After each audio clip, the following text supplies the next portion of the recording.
नहीं चलेगी नहीं चलेगी नहीं चलेगी नहीं चलेगी। मोदी तेरी तानाशाही नहीं चलेगी मोदी तेरी तानाशाही नहीं चलेगी। अरे बोल साथी हल्ला बोल साथी हल्ला बोल हल्ला बोल बोल अरे बोल साथी हल्ला बोल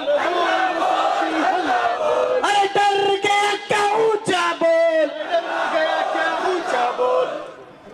अरे मोदी सुन ले ऐसे बोल हल्ला बोल हल्ला बोल अरे अमित शाह सुन ले ऐसे बोल हल्ला बोल हल्ला बोल। अरे रिहा करो एम के फैजी को रिहा करो अरे जेल के ताले टूटेंगे एम के फैजी साहब छूटेंगे एमके फैजी साहब छूटेंगे। अरे जेल के ताले टूटेंगे जेल के ताले टूटेंगे। एम के फैजी साहब छूटेंगे फैजी साहब छूटेंगे। अरे जिंदाबाद जिंदाबाद जिंदाबाद जिंदाबाद एसडीपीआई जिंदाबाद एसडीपीआई जिंदाबाद अरे जिंदाबाद जिंदाबाद जिंदाबाद जिंदाबाद एसडीपीआई जिंदाबाद एसडीपीआई जिंदाबाद। आवाज दो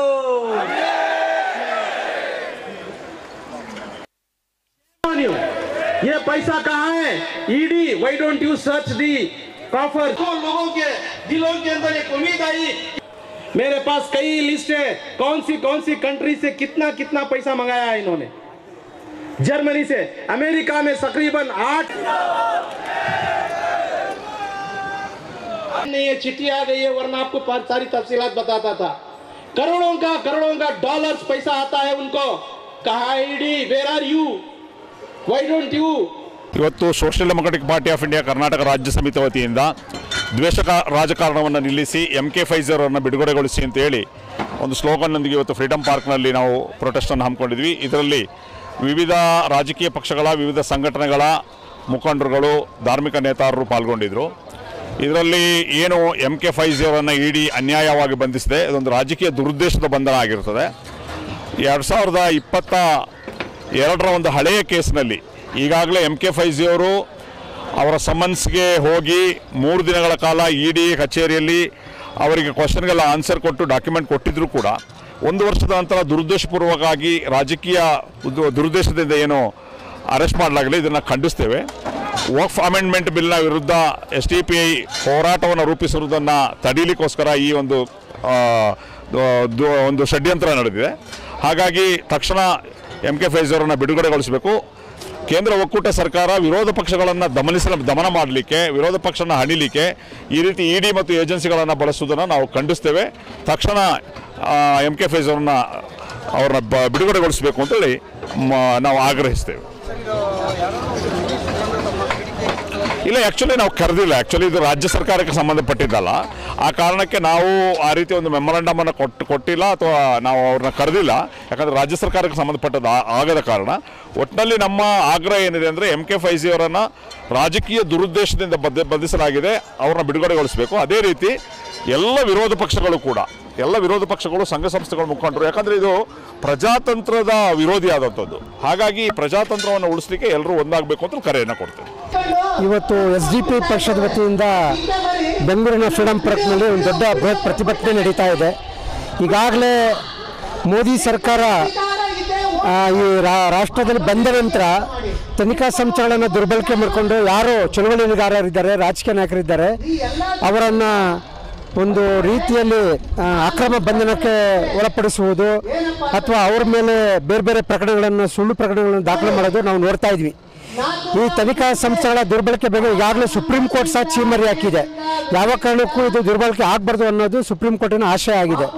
ಇಷ್ಟೆಲ್ಲ ಇದ್ರೂ ಸಹ ಇವತ್ತು SDPI ಪಕ್ಷದ ರಾಷ್ಟ್ರೀಯ ನಾಯಕರಾದ ಫೈಜಿ ಸಾಬ್ರವರನ್ನ ಒಂದು ಸುಳ್ಳು ಪ್ರಕರಣ ದಾಖಲೆ ಮಾಡಿಕೊಂಡು ಇವತ್ತು ಅರೆಸ್ಟ್ ಮಾಡಿ ತನಿಖೆ ಮಾಡ್ತಾ ಇದ್ದಾರೆ. ಇದು ಅತ್ಯಂತ ಖಂಡನೀಯ ಮತ್ತು ಈ ದೇಶದ ದುರಂತ ಅಂತಲೇ ಹೇಳ್ಬೋದು. ಒಂದು ಸ್ಪಷ್ಟವಾದ ಸಂದೇಶವನ್ನು ಮೋದಿ ಸರ್ಕಾರಕ್ಕೆ ಈಗ ನೀಡಲು ನಾನು ಬಯಸ್ತಾ ಇದ್ದೀನಿ. ನೀವು ಈ ರೀತಿಯಾದ ಅಕ್ರಮ ಬಂಧನಗಳನ್ನು ಮಾಡಿ ಹೋರಾಟಗಳನ್ನು ಹತ್ತಿಕ್ಕಲು ಪ್ರಯತ್ನ ಪಟ್ಟರೆ ಖಂಡಿತವಾಗಿ ನೀವು ಸಫಲತೆ ಆಗಲ್ಲ, ನೀವು ವಿಫಲರಾಗ್ತೀರ. ಯಾಕಂದರೆ ಈ ದೇಶದ ಇತಿಹಾಸ ಹೇಳಿದೆ, ಇಲ್ಲಿ ಗೆಲುವಾಗೋದು ಖಂಡಿತವಾಗಿ ಸತ್ಯವಿಶ್ವಾಸಿಗಳಿಗೆ ಮಾತ್ರ ಗೆಲ್ತಾರೆ ಅನ್ನೋದನ್ನು ಈ ದೇಶ ಇವತ್ತು ನೋಡಿದೆ.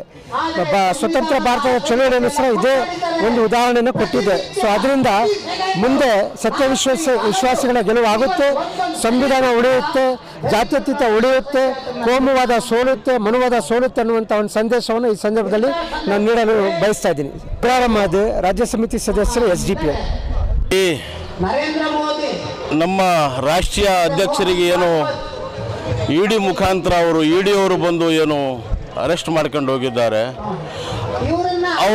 ಅವರಾಗಿ ಸ್ವಯಂ ಆಗಿ ದಾಖಲಾತಿಗಳು ಅವರು ಬರಮಾಡ್ಕೊಳ್ಳೋದಕ್ಕೆ ದಾಖಲಾತಿಗಳು ಸಬ್ಮಿಟ್ ಮಾಡೋಕ್ಕೆ ಹೋಗ್ತಾ ಇದ್ದರು. ಅಂಥ ಸಂದರ್ಭದಲ್ಲಿ ಅವ್ರನ್ನ ಅರೆಸ್ಟ್ ಮಾಡಿದ್ವಿ ಅಂತೇಳಿ ಎತ್ಕೊಂಡು ಹೋಗೋದು ಎಷ್ಟು ಮಟ್ಟಿಗೆ ಸರಿ ಎಂಬುದು ಇದೊಂದು ದೊಡ್ಡ ಪ್ರಶ್ನೆ ಕಾಡ್ತಾ ಇದೆ. ನಮ್ಮಲ್ಲಿ ಇಡೀ ದೇಶಾದ್ಯಂತ ನಮ್ಮ 12 ರಾಜ್ಯಗಳಲ್ಲಿ ಪ್ರತಿಯೊಂದು ನಮ್ಮ ಪಕ್ಷದ ಕಾರ್ಯಾಲಯದಲ್ಲಿ ಇಡಿ ರೇಡ್ ಮಾಡಿತ್ತು. ಅವರಿಗೆ ಏನು ಒಂದು ಸೊನ್ನೆ ನೋಡೋದಕ್ಕೂ ಸಿಗಲಿಲ್ಲ. ಈಗ ಅವರ ದೌರ್ಜನ್ಯ ಏನು, ಇವರಿಗೆ ಭಯ ಪಡಿಸಬೇಕು, ಇವರು ಭಯದಿಂದ ವಂಚಿತರಾಗಬೇಕು, ಇವರಿಗೆ ಭಯದಿಂದ ಸುಮ್ಮನೆ ಇರಬೇಕು ಎಂಬುದಕ್ಕೆ ಈಗ ದೇಶಾದ್ಯಂತ ಯಾವುದೋ ಒಬ್ಬ ಸೆಕ್ಯುಲರ್ ಪಾರ್ಟಿ ಸೆಕ್ಯುಲರಿಸಮ್ ಉಳಿಸಿಲ್ಲ. ಸೆಕ್ಯುಲರಿಸಮ್ ಎಂಬುದು ಉಳಿದಿರೋದು ಕೇವಲ ಸೋಷಿಯಲ್ ಡೆಮೊಕ್ರೆಟಿಕ್ ಪಾರ್ಟಿ ಆಫ್ ಇಂಡಿಯಾದಲ್ಲಿ ಮಾತ್ರ ಉಳಿದಿದೆ. ನಾವು ಸರ್ವ ಜನಾಂಗದ ಶಾಂತಿಯ ತೋಟ ಕಟ್ಟಿರ್ತಕ್ಕಂಥ social democratic party of India, ಸರ್ವ ಧರ್ಮ ಸುಖಿಲೋ ಭವ ಅನ್ನುವಂಥ ಪಕ್ಷ social democratic party of India. ಈಗ ಇಡೀ ದೇಶಾದ್ಯಂತ ನಮ್ಮ ವಕ್ಫ್ ಸಂಬಂಧ ನಾವೇನು ಪ್ರೊಟೆಸ್ಟ್ ಮಾಡ್ತಾ ಇದ್ದೀವಿ, ಅವ್ರಿಗೆ ಕಾಣದೆ ಅವ್ರಿಗೆ ಭಯ ಹುಟ್ಟಾಕೊಂಡು ಈ ದಾರಿಯನ್ನು ಅವರು ಹಿಡಿದಿದ್ದಾರೆ. ಯಾಕಂತಂದ್ರೆ ಕಾಂಗ್ರೆಸ್ ವಿಫಲ ಆಗಿದೆ, ಕಾಂಗ್ರೆಸ್ ನೆಲಕತ್ತಿದೆ, ಕಾಂಗ್ರೆಸ್ ಕೈಯಲ್ಲಿ ಆಗ್ತಾ ಇಲ್ಲ. ಈಗ ನಾವು ಏನಾದರೂ ಮಾಡಬೇಕಂದ್ರೆ ಇಡೀ ದೇಶಾದ್ಯಂತ social democratic party of India ಮಾತ್ರ ಮಾಡೋಕ್ಕೆ ಸಾಧ್ಯ ಅಂತೇಳಿ ಹೇಳಕ್ಕೆ ಇಷ್ಟಪಡ್ತೀನಿ. ನಾನು Akbar Hussain Nagundi, social democratic party of ಇಂಡಿಯಾದ ರಾಜ್ಯ ಸಮಿತಿ ಸದಸ್ಯನ ಹೇಳ್ತಾ ಇದ್ದೀನಿ.